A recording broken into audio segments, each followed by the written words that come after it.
Hi everybody, Brian Bush, Top Crop Alliance. Another cornfield today.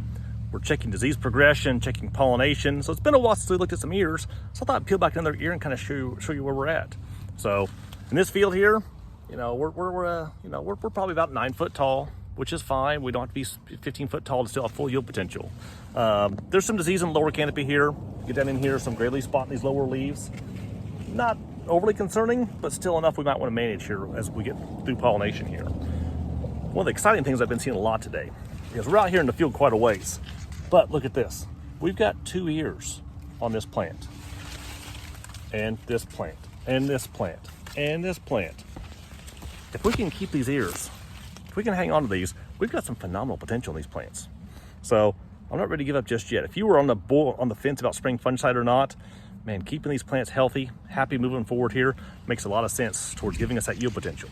So I mentioned pollination. So here's an ear I want to show you. So here's a quick count. So this one is 16 rows around. By today, we have 40 kernels pollinated down that ear. Now, a couple things about that. We still have plenty of tassels on here. I'm sure there's pollen floating around. I expect most of these tip kernels to get pollinated. And in fact, they may already be pollinated and the silks just haven't fallen off yet. That takes a day or two to get that pollen growing down through that silk, the germ tube, and pollinating the kernel before that silk actually falls off. So, but one thing important too, you note this. See these couple stragglers on the end?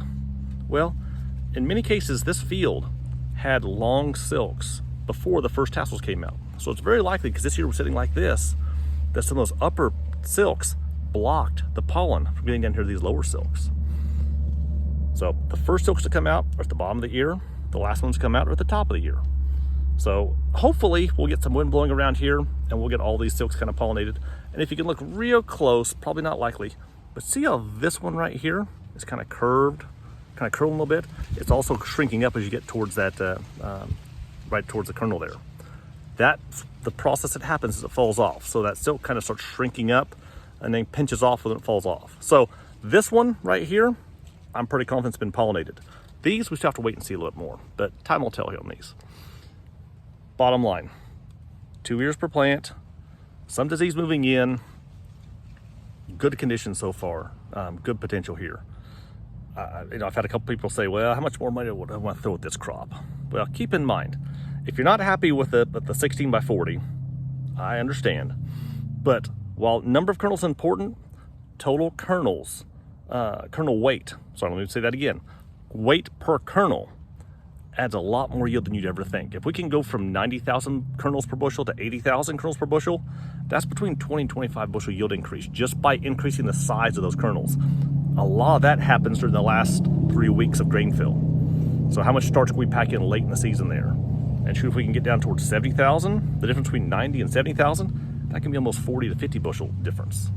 So keeping these plants healthy, happy, long into the season here, all the way through grain fill, is a great way towards maximizing our yield potential. I think the potential's here. If you got questions about management, please let us know. Hope you're having a good day. Thank you.